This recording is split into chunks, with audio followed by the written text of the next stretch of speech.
Once upon a time, there was an artist named Pat who lived in a big city. She married, had a child, and did all the things you usually do in any ordinary life. Eventually, her marriage drifted and they separated, and her child grew up and moved out. Time passed as it does, and she retired.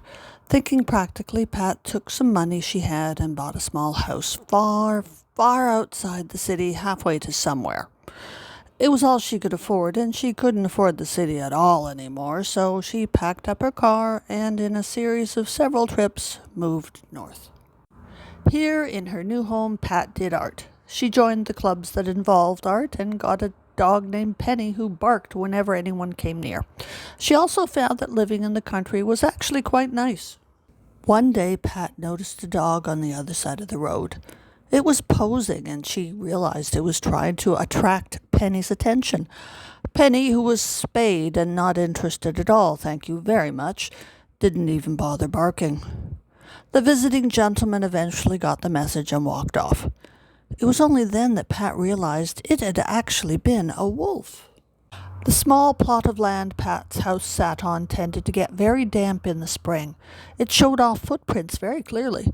More than a few times Pat saw bear prints. Once she saw a print that looked like it belonged to a very large cat, possibly even a lynx. She never saw the lynx or the bear, but you don't have to see something to picture them there.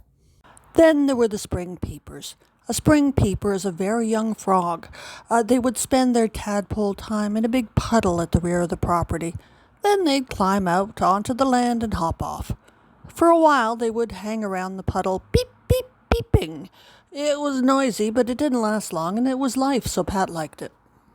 Every spring the town council sprayed something on the gravel road out in front of Pat's house to keep the dust down. One year they sprayed something different. That year there were no spring peepers. Pat got mad. She found out when the next town council meeting was being held, and she let them have it. Then she went home.